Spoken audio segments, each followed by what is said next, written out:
Good morning, hello and welcome to Money Control's live stream. You're tuned into a fresh new edition of Opening Bell with me, Lovisha Darad.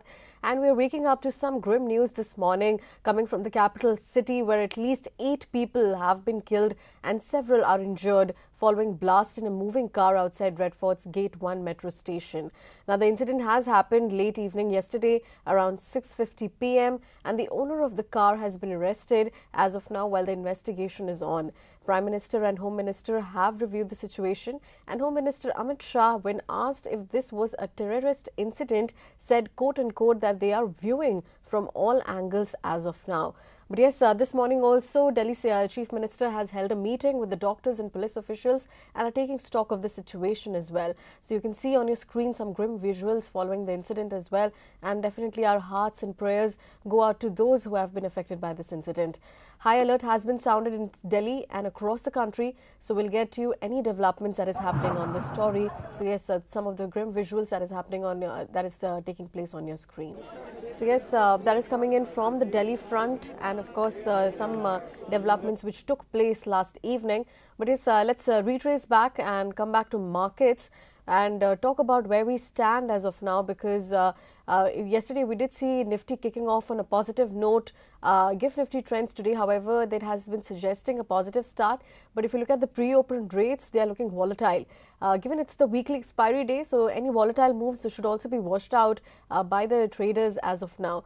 But yes, good news is coming in from the US, where the Senate has finally passed the spending bill in 60-40 vote, breaking weeks of stalemate and paving way to end the federal government shutdown. Now, the bill will get passed to the House of Representatives and then come to President Donald Trump for his signatures. But yes, remember that this spending or funding bill is just a temporary one, and it will fund the government only through January 30 of next year.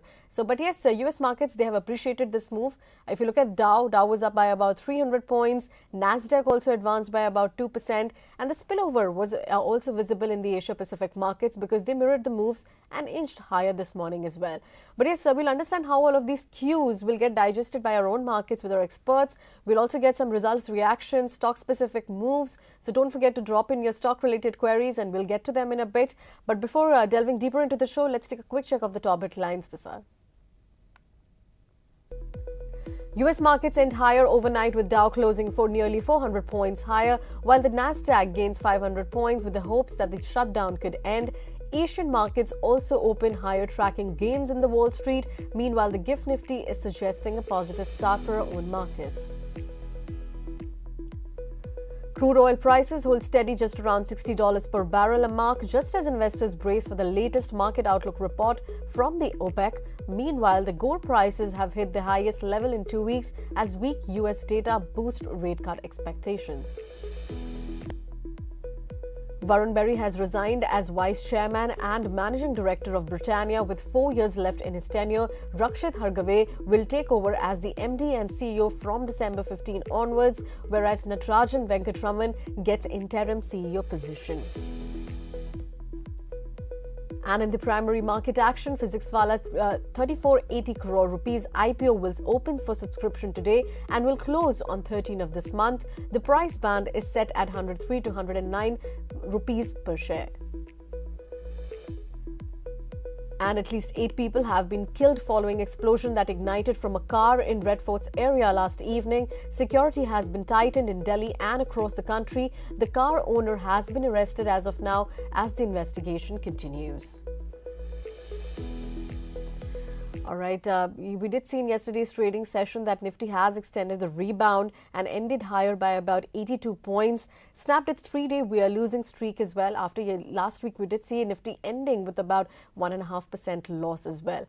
But yes, it has been trading in a narrow range of about 25,500 to 25,650 mark.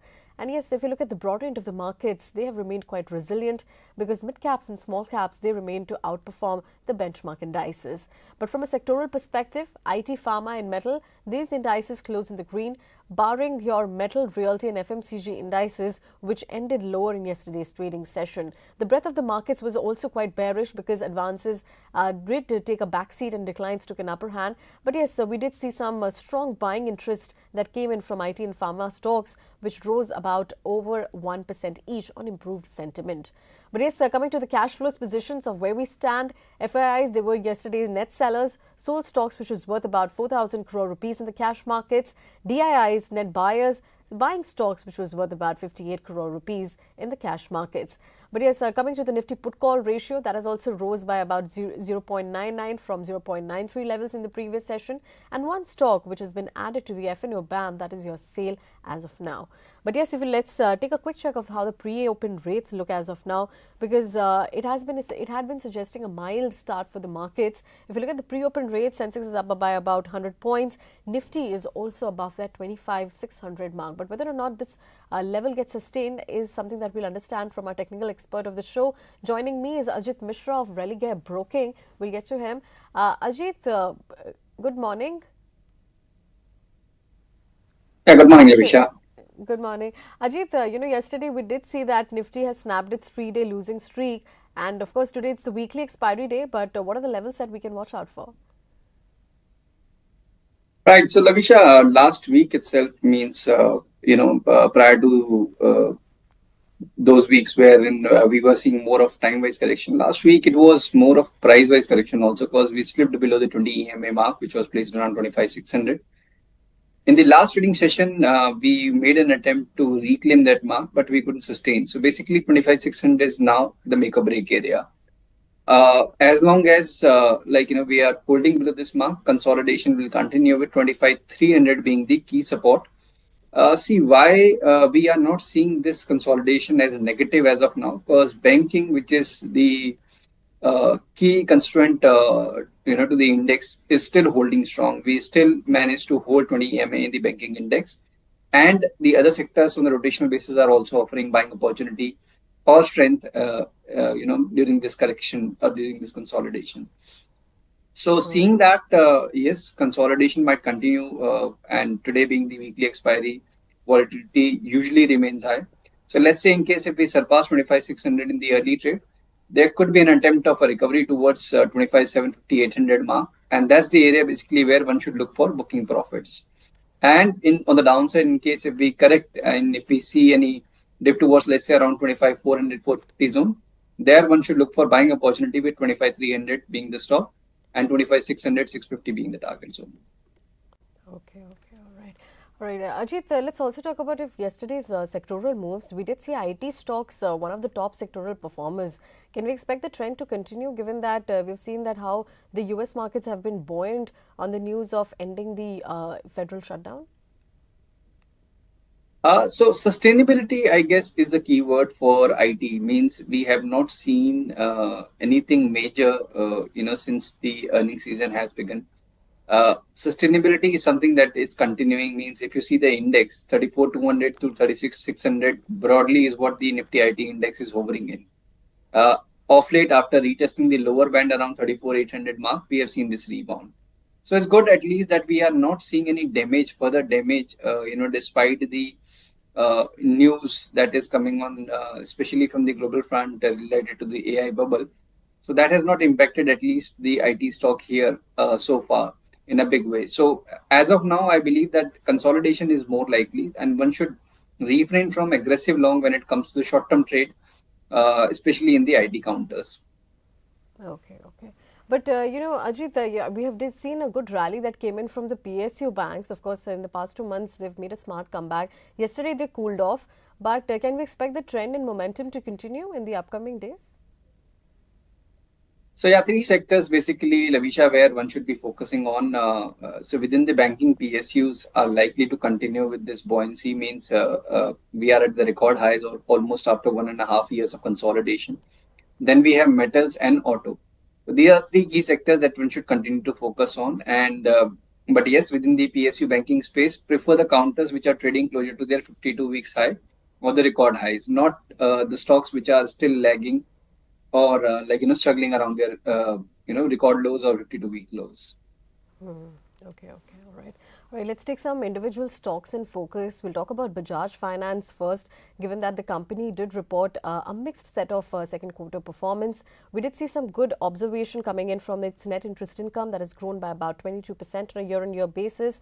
ORM has also grown by about 24% on a year-on-year basis. However, gross NPAs has inched up, but the management has said there is nothing to worry about as of now. But one set of reaction which could be seen, that is that the company has lowered its FY26 ORM growth guidance to about 22 to 23%, citing some softer trends in the SME and housing segments. However, brokerages, they've largely remained bullish on the counter. Morgan Stanley has given out an overweight call. HSBC has also given out a buy call, and they've raised a target price for Bajaj Finance. But coming to you, Ajit, how does Bajaj Finance look like on the charts? I mean, it's a mixed set. They've lowered their ORM guidance, but yesterday we did see the stock reaching about its 52-week high levels. That's true, and in fact, we are very close to the record highs as well. Means the good part is that when it comes to the correction, it usually retraces towards its short-term moving averages, forms a base, and then rebounds. So it's a similar trend that we saw of late also. Means after a marginal dip towards 1040 area, we saw a consolidation for 3-4 days, and on the result day we saw a decent closing. So this indicates this overall up move to continue, provided we manage to hold this 1020 area on the closing basis. So that should be a stop loss, means 60 points away from the current levels. And since we are very close to the record highs, one should keep on trailing stop losses. Let's say once we crossed or inch toward 1200 mark, one can trail the stop loss to 1100 and continue to hold. Okay, all right. That's the view coming in for Bajaj Finance to continue to hold on the NBFC giant.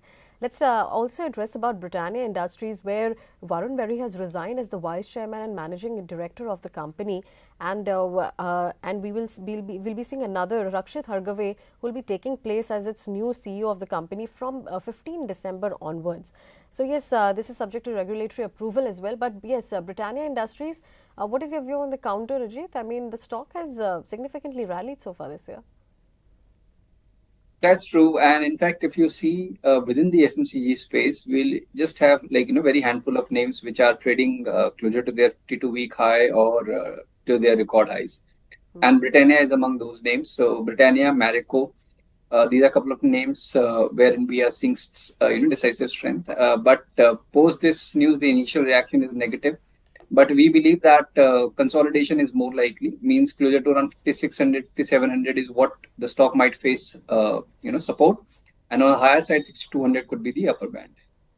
Okay, all right. We'll be watching out for Britannia as a stock in today's trading session as well. Could be seeing some negative reaction, but yes, the first rates coming on your screen where Nifty has opened mildly in the positive territory. 54 points gain coming in for the Nifty, 0.2% gains for the Nifty 50 above that 25,600 mark. We're still holding on to those gains. Sensex is also open in the green with about 100 points gain, 0.1% gains coming in for the Sensex as well. And if you look at the Bank Nifty index, also opened up mildly in the positive territory, flat but with a positive bias as of now. Coming to the broader end of the markets, mid caps and small caps, both of them showcasing a gain of about 0.2%. And from a sectoral perspective, let's take a quick look of that. Nifty Realty Index mildly in the positive territory. FMCG Index, however, that has opened up in the red. Auto Index showing a gain of about 0.5%. PSU banks, after yesterday's cool off, has opened up mildly in the positive territory. On the other hand, if you look at Nifty IT Index, after yesterday's gain, it has been extending the gains. 0.5% gains coming in for the Nifty IT Index as well. Nifty Metal and Pharma also continue to do well with about 0.5% gains as of now. But let's take a quick check of the top Nifty gainers and losers. On the other hand, you can see Max Healthcare dominating the list after yesterday's losing trend. 0.8% gains coming in for Max Healthcare. Bharat Electronics also doing well on the back of the order win. M&M also doing well with about 0.7% gains. You can see IT stocks once again dominating the list. TCS, Tech Mahindra, Infosys, all of them doing well. HCL Tech also showcasing a gain of about 0.5%. So yes, IT stocks once again stealing the limelight in today's trading session. On the other hand, Reliance Industries, the big boy, continues to gain 0.5% gains coming in for there as well. Let's take a quick check of the top losers. On the other hand, Bajaj Finance not reacting well to its second quarter results. Of course, despite the brokerages giving a thumbs up to its second quarter performance, the lowering of the ORM growth guidance is what is keeping investors worry on the counter. So 5% sharp decline coming in for Bajaj Finance. Bajaj Finserv, as a result, also seeing a decline of about 3.8%. Let's take a look. Eicher Motors also not doing well. 0.5% cut coming in for Eicher Motors as well. Shriram Finance also seeing a decline of about 0.2%. Asian Paints seeing a decline of about 0.3% ahead of its results. Tomorrow is when Asian Paints will be reporting its second quarter performance. We'll take a stock of that as well. Kotak Mahindra Bank, Tata Steel, some of the other top Nifty 50 losers as of now. But yes, let's take a quick check of how Vodafone Idea has been doing. Yesterday, we did see the company report its second quarter performance, and today it's up by about 2% as of now. Well, the loss has narrowed to about 5,000 crore rupees in the second quarter, which is the lowest in 19 quarters that the company has seen. And revenue has also risen by about 2% on a sequential basis. EBITDA is up by about 2%, and ARPU has risen by to about 180 rupees in the second quarter as well. But yes, Ajit, how do you make sense of the results and, of course, the results reaction? So, see, when it comes to Vodafone Idea, we are seeing this struggle continuing for quite some time now, and when it compare it with the marquee name like Bharti Airtel, where we are seeing consistency in the trend. I feel that the prudent strategy is to stick with the leaders, and as of now, yes, we are seeing a bit of an improvement. But for a timing, I still feel that a level close to around 10.5, 11 will continue to be the strong hurdle area. So short term, yes, we may continue to see some respite, but overall the trend is likely to remain sideways to negative. Okay, sideways to negative is likely. Let's address another stock move, that is your Bharat Electronics, one of the top Nifty gainers today. We did see that the company has secured an additional order which is worth about nearly 800 crore rupees on October 30. But yes, the stock has been in a consolidation at a higher end. Ajit, the stock has been oscillating at about 400 to about 420 odd levels. What can we expect next for Bharat Electronics? So, when it comes to the defense basket, very few names which are holding closer to their 52-week high decisively, and one such name is BEL. So, the moment, let's say, we cross this recent swing high close to around 426, 427, probably that can trigger the next leg of the momentum. So, yes, in case if you are accumulating or you have a long position in any of these defense name, the preference should be given to this Bharat Electronics, and 404 should be your strict stop loss, because of late we have seen multiple tests of that area, but it has rebounded very strongly. Okay, all right. That's the view coming in for BEL as well. Stock reacting well, 0.5% gains coming in for the counter. Let's take another stock in focus. That is your Syrma SGS Technologies, where the stock is doing well on the back of its second quarter performance. 2% gains coming in for the counter, where we have seen that the net profit has grown nearly double to about 77% on a year-on-year basis. Revenue is also up by about 38% on a year-on-year basis. But yes, Ajit, what is your view on the counter? 3% gains coming in for Syrma.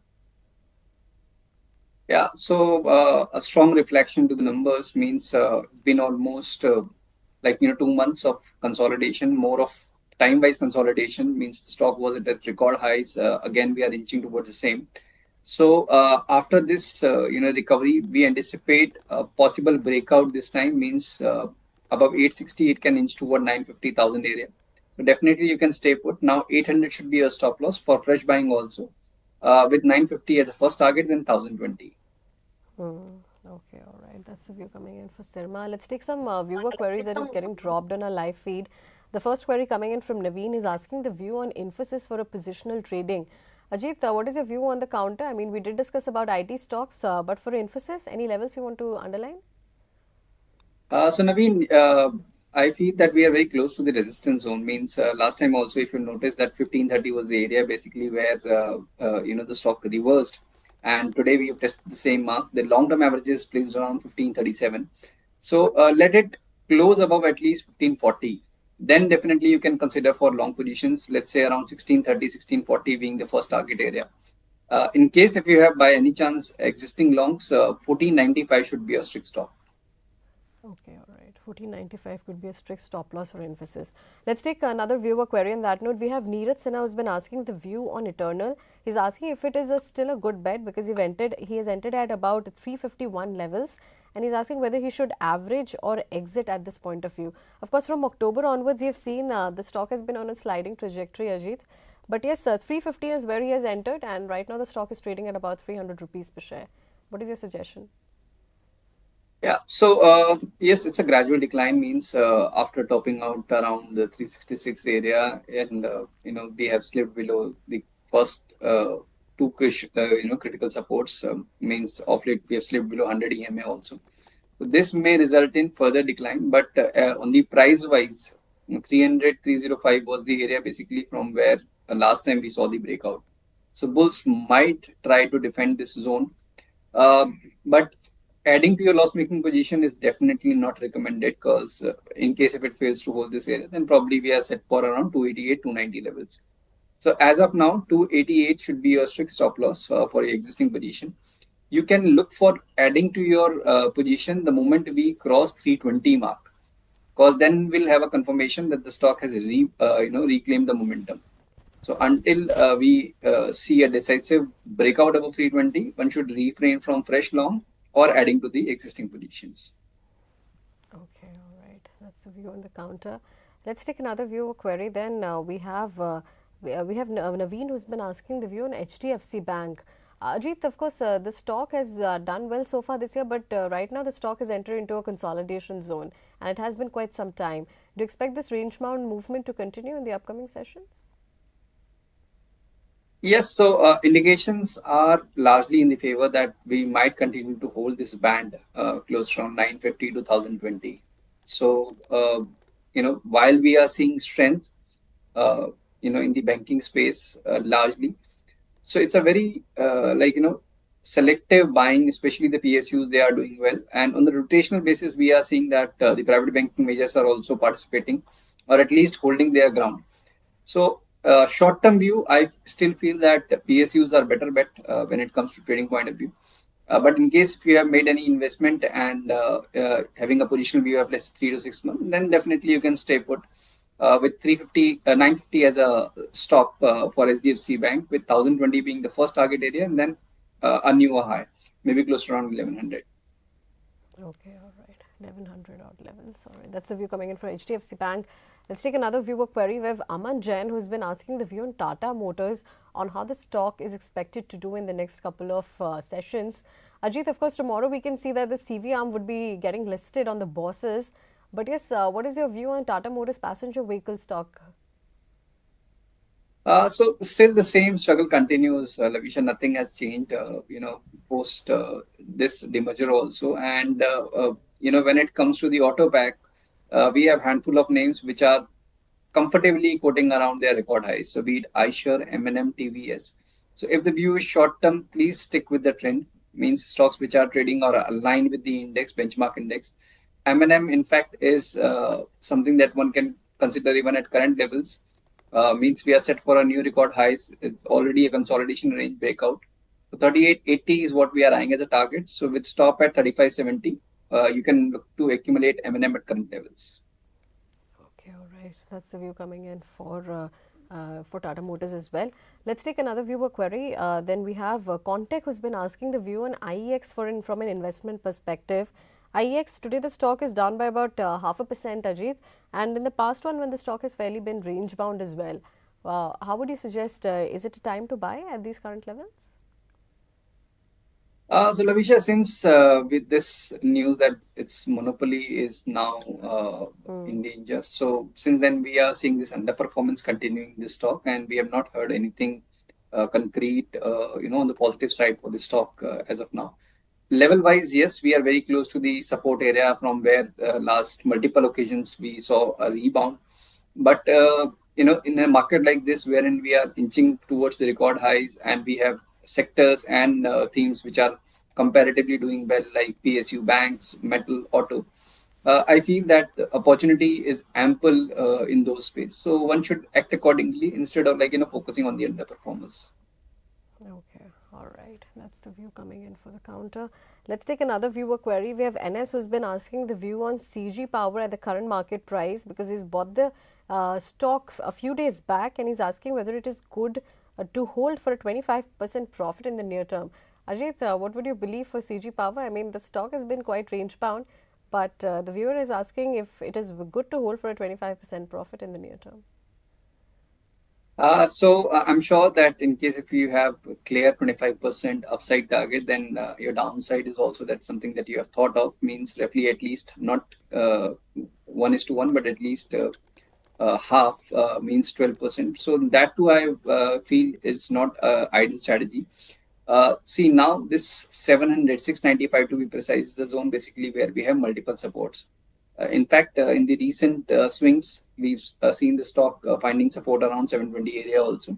But since you're targeting around 25% on the higher side, it should be slightly on the lower side, the support zone also. So with 695 as a stop, definitely you can stay put.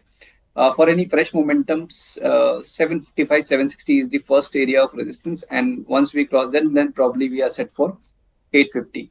So 850 is the area basically where we last time saw the stock forming a record high. So around that area it might consolidate. So you should review that position once we reach to that mark. Okay, all right. 750 is the level that is the first resistance that we need to watch out from CG Power as well. All right, let's take another viewer query. We have NS who's also asking about Hyundai Motors at the current market price and whether there is some momentum which can be expected in the stock soon. Of course, the stock did react well to its second quarter results, but since then the stock has been quite range bound. Ajit, what is your view on the counter? I mean, the second quarter results were fairly okay for the markets. The correction, price correction is indicating more of sideways to negative trend because it has corrected substantially from its record highs levels, and currently we are hovering around the 100 EMA. Though we have very limited data, but still indications are in the favor that 2200, 2460 could be the zone where the stock might continue to hover. So if you have an existing position, use any recovery towards let's say 2460, 2500 to reduce your position if the view is short term, or you can switch to M&M as we have recommended earlier. Okay, all right. That is the view coming in for Hyundai Motors, and of course, the suggestion is to look for M&M as of now. All right, let's take another viewer query. We have Solomon who has been asking the view on SBI and what is the level that we should enter as of now. What is your view on SBI, Ajit? Of course, we've seen that the stock had reacted well to its second quarter results, and today, however, the stock is not doing well, about 0.2% loss. So definitely, the PSU banking names, we have positive view. SBI is leading from the front. The stock has recently made a new record high after almost 1.5 years of consolidation. So intermediate profit taking is okay as long as we are holding above the short-term averages. So 925 is basically the area where we have 20 EMA placed. So with that as a stop loss, you can definitely stay put. Fresh buying, you may wait because we've seen a very strong surge from 800 to 960 area.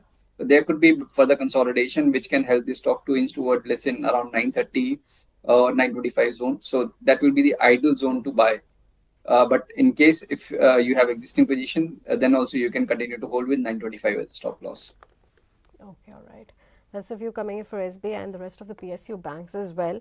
Let's take another viewer query then. Now we have Alex who's been asking the view on ONGC on how does the stock look like. Of course, the company did report its second quarter performance, and right now the stock has been exhibiting a gain of about 0.2%. If you look at revenue, that increased by about 3% sequentially compared to about 22% rise in the profit of the second quarter in this fiscal year as well. But the stock that has been exhibiting quite mild moves, 0.5% gains coming in from there. But Ajit, how does the stock look like in the near-term perspective? So in fact, interestingly, Lovisha, if you see that most of the energy names, they are largely witnessing a similar kind of move. Means prior to the result also and post results, it's a very muted move that most of the energy counters are experiencing. The good part is that ONGC is still holding off its 20 EMA. Means 250 is basically the area where we have the 20 EMA placed. Intraday, yes, we penetrated that mark for brief, but it couldn't sustain.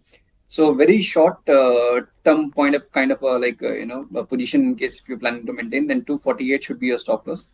260 is the first hurdle. So risk to reward is favorable basis this risk to reward ratio. And for any momentum, let's say in case if we manage to cross this barrier of 260, then probably it might see a fresh momentum, let's say toward 280 or maybe higher. So as of now, it's a hold with 248 as a strict stop. Okay, all right. That's the view coming in for ONGC. Let's take one particular stock, that is your Power Mech Projects. The stock is not reacting well to its second quarter results. Net profit has risen by about 12% on a year-on-year basis. Revenue has also grown by about 20% on a year-on-year basis. But yes, the stock is once again exhibiting quite a negative move. And in the past 1 month also, the stock has already slid by about 9% itself. Ajit, can we expect the underperformance to continue in this counter? Yes, consolidation, because we are very close to the long-term averages on the weekly chart. So maybe close to around 2050, 2060 is a zone basically where we have multiple supports. So which is still, yes, 10% down from the current area. So avoid any fresh long position in case by any chance if you have any long position, today's low should be your stop loss and use any recovery towards 2550 to exit your positions. Okay, all right. Let's take another viewer query. We have Vishal Dave who's been asking the view on BSC, NSDL and CDSL and whether it is a good time to buy at these current levels. Ajit, or what is your view on these counters? Of course, both, all of them have been exhibiting some downward move in today's trading session. Yes, so among these names, BSC has witnessed a strong rebound of late, after resting its long-term averages and in fact forming a base around 20 EMA. So it looks comparatively better in case if the view is very short-term, because we have very clear support also, means 25-20, means 100 points down from the current area. It should be your strict stop loss. And in the next leg, after this pause, what the stock has been experiencing for last two trading session, maybe 28, 50, 29 is something the stock might attempt. So BSC looks comparatively better among all these three names. Okay, BSC looking better at the current levels. Let's take another viewer query. We have Harish who's been asking the view on REC and PFC. And he's asking that these are still consolidating at the current levels and what can we expect in the near term, how the moves are going to be. REC, PFC, any views on the counter, Ajit? So yes, that is what I was mentioning, Lovisha, some time ago, that the stocks related to the energy basket, largely they were sitting on sidelines in a very tight range. And there were anticipation that there could be a strong recovery or a rebound. But it turned out to be otherwise, means we are seeing some profit taking emerging, especially in PFC and REC after this result announcement. But downside here also seems cap, means we are already at 370 levels, so maybe close to around 350, 55 is something. The stock might find support. For REC, it looks comparatively better than PFC, in terms of as of now the intermediate correction, and closer to around 348, 340 is the area basically where we have support. But yes, both look sideways to negative if the view is very short term. So refrain from any aggressive long. In case if you have any existing position, you may consider exiting also. We need a close, a breakout above 380 in REC. You may note down these levels and a decisive close above 410 in PFC for any fresh momentum or any fresh longs. Okay, all right. All right, just one last question before we let you go, Ajit. Any topics that you want to highlight? I know we discussed a range of stocks, but what are you liking right now? So M&M definitely from the auto space, Lovisha, that we like. It's a steady performer, and there's no surprises. There's also negative surprises so far, and we expect this momentum to further continue. 38.80. Should be your target zone for M&M with stop at 35.70. One can continue to accumulate at current levels. Then we have Oro Pharma from the defensive basket, considering the market tone, wherein we are seeing strength. It's a base formation basically, which is currently undergoing. So with stop at 11.20, one can accumulate Oro Pharma at current levels with 12.20 as a target. Okay, all right. Those are the two stocks that we need to watch out for. But with that, we have to let you go, Ajit. Thank you so much for your time and joining us. Thank you, Lovisha. All right, let's take a quick check of the markets before we move on to our next guest of the show. Of course, we've seen a pullback as of now, despite starting the day in the green. If you look at Sensex, it's down by about 200 points. Nifty has also slipped below that 25,500 mark as of now. It's trading at with about 77 points decline for the Nifty as well. If you look at IT index, that is still holding on to the gains, but apart from that, IT and auto is the only ones that is holding on to the gains. Otherwise, we can see metals slipping into the negative territory with about a flat to a positive bias. Media stocks sulking once again with about 0.5% cut. PSU banks have also taken to the chin with about more than 0.5% cut coming in for there as well. And realty index also with about 0.2% cut coming in for the realty basket as well. If you look at the broader end of the markets, mid cap and small caps have also slipped into the negative territory. Small caps with about 0.2% loss. Mid caps also seeing a decline of about 0.3%. So yes, looks like the markets has been oscillating into the green and the red as of now. Given that it's also the weekly expiry for the Nifty, so some volatile moves could be expected. But yes, before I move on to our next guest of the show, let me once again introduce you to Money Control Super Pro, which can be your ultimate investment superpower. You can get all the live trading calls and investment ideas from SEBI-registered experts, pre-identified chart patterns and AI-powered stock alerts right on your WhatsApp to help you trade and invest with confidence. So you can download the Money Control app and subscribe to Super Pro today itself.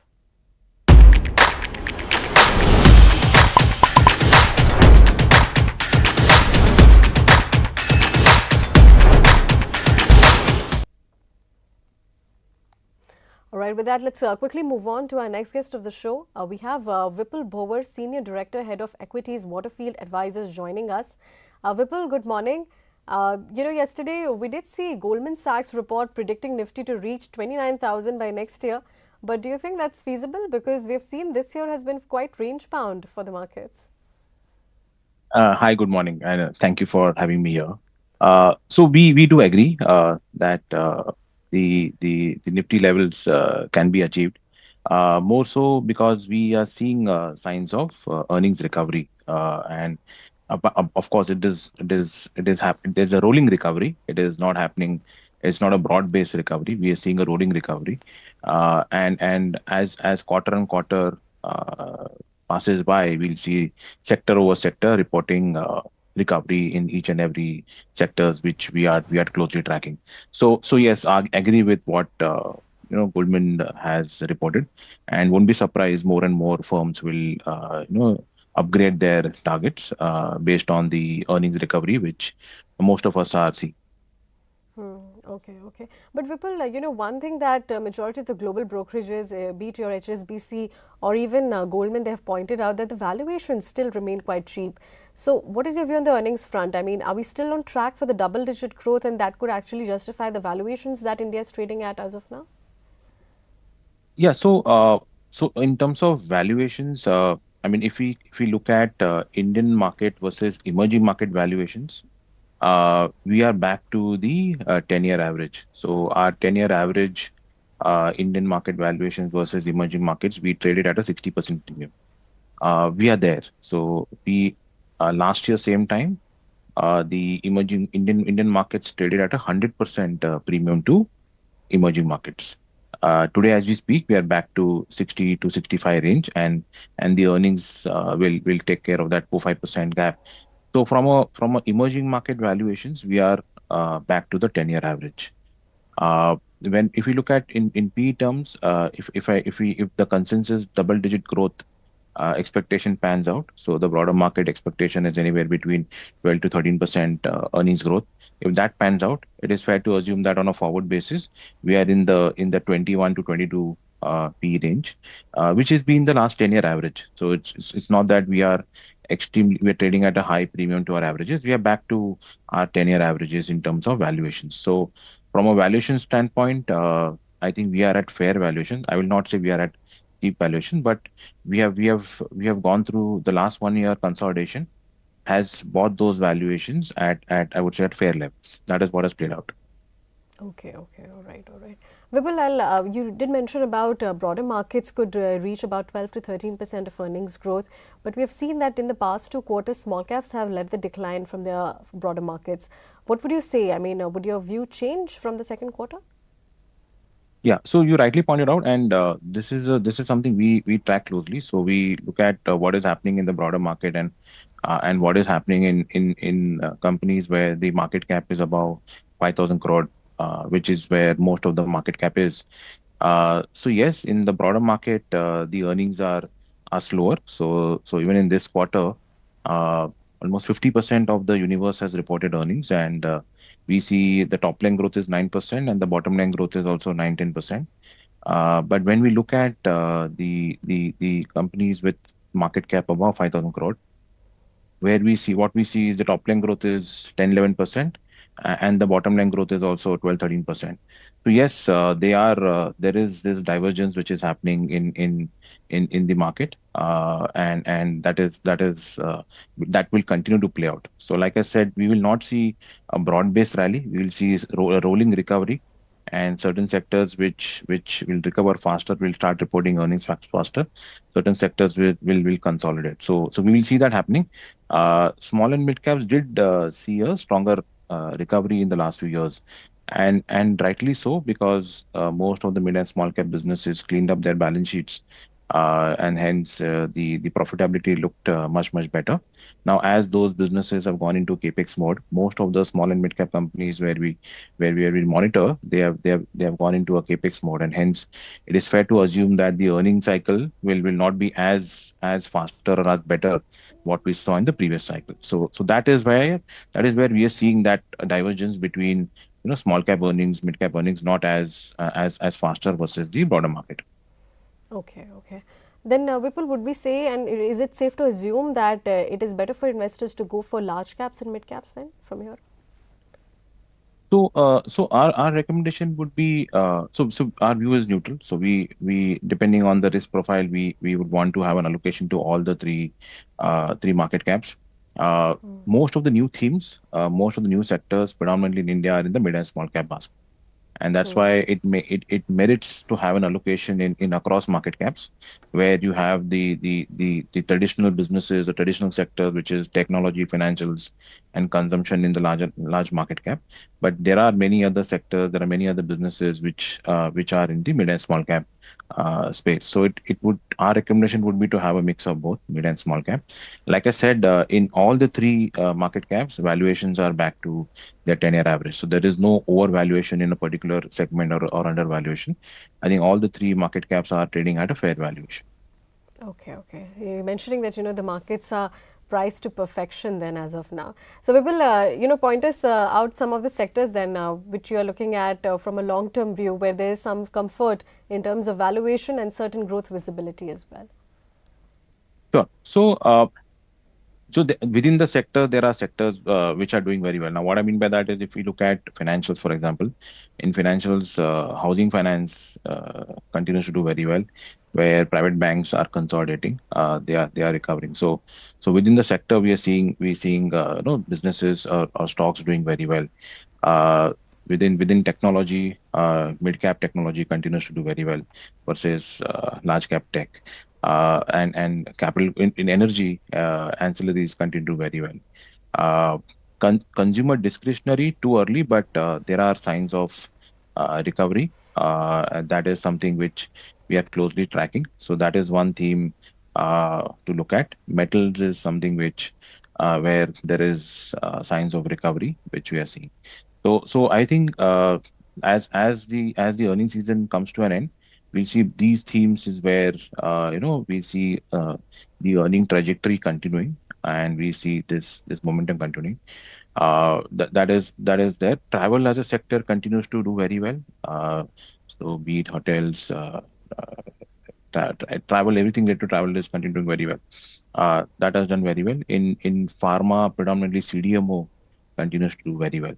So within the sector, there are certain pockets which are reporting decent numbers. We see that management guiding us decent recovery, and hence I would say, while a particular sector holistically might not look great, but within the sector there are individual businesses, individual themes which continue to do very well. Then healthcare, hospitals continue to do very well. So these are all themes within the themes which we think one should track, one should closely monitor, and hence it will be a stock specific and a sector specific kind of a rally within the sector. Okay, okay. Vipul, you pointed out about mid-cap IT firms and that you prefer them over the large caps. But we've seen that the large caps have reported fairly better than what the street was anticipating in terms of the September quarter performance. Would you relook at it, or would you still be on the sidelines for the time being? Yeah.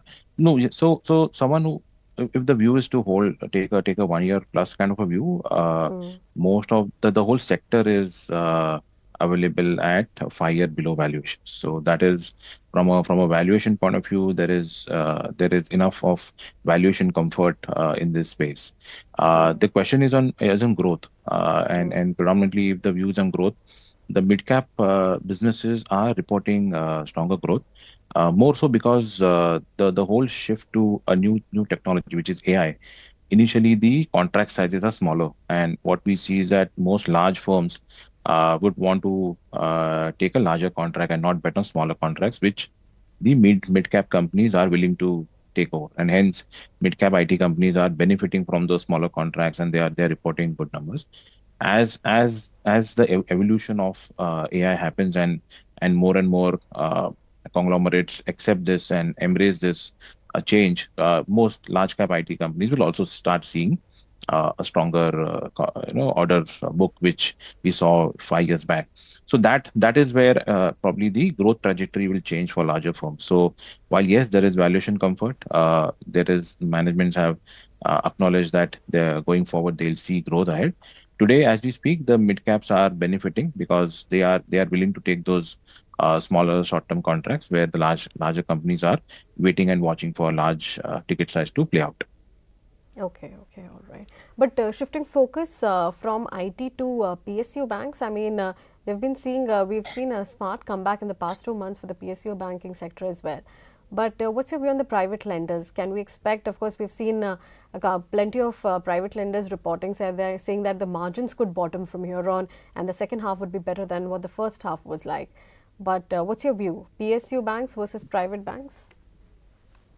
Sure. So I'm just taking a step back. So in the last 4 years, most of the lending, financial lending, happened into consumption-driven lending.